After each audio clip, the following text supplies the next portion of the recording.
The polytheists of previous times would commit shirk in times of ease, but when hardship came, they would call upon Allah, devoting their religion sincerely to Him. And it is mentioned in the story of the Islam of Ikrimah bin Abi Jahl, may Allah be pleased with him, that when he fled from Mecca on the day of its conquest, because the Prophet, peace and blessings be upon him, had declared his blood lawful, meaning he sentenced him to death, so he escaped and went to Al-Sham, or somewhere near it, and then he boarded a ship. When he boarded the ship, the waves of the sea came upon them. So some of them said to each other, leave aside what you used to call upon before, and now call upon Allah alone, for no one can save you now except Allah. Because the polytheists of that time would commit shirk in times of ease, but when hardship came, they would turn to Allah, the Exalted. Say, who saves you from the darknesses of land and sea? You call upon Him humbly and in secret. If He saves us from this, we will surely be among the grateful. This is how they used to pray.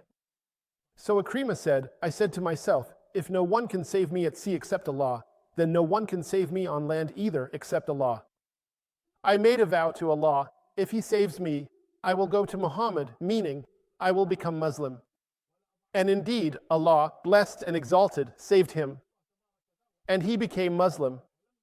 When he came, the Prophet, peace be upon him, was delighted to see him, because he was one of the leaders of Quraysh, a wise man, and one of the commanders in the battles of the conquest of Yarmouk and the conquest of Sham, the battle of Yarmouk. He was a commander. Ikrimah bin Abi Jahl, who also fought in the Ridda wars against the apostates. So then, shirk, polytheism, varies among people.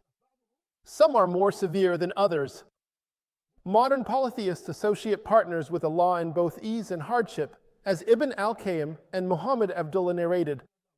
And we say that people today still call upon, seek refuge in, and place their hope in others besides Him. Blessed and exalted in both hardship and ease by some of today's polytheists, whereas those before would only return to Allah in times of hardship, but in times of ease. They would associate partners with Allah, blessed and exalted. So even among the polytheists, polytheism itself varies, just as the polytheists themselves differ in the degree of their polytheism. So the one who disbelieves in Allah is not like the one who fights Muslims, or the one who incites others to fight Muslims, or the one who calls people to worship himself. For example, Pharaoh cannot be compared to any other polytheist, nor can Abu Jahl be compared to any of the polytheists of Quraysh. And Nimrod cannot be compared to any of the polytheists of that time. So, there is a peaceful polytheist and there is a hostile polytheist. There is a polytheist who calls others to his religion and corrupts people's faith. And there is a polytheist who, for example, builds churches and fights against Islam. They are not all the same. Just as shirk itself varies, so too do the polytheists differ from one another. And Allah is the one whose help is sought.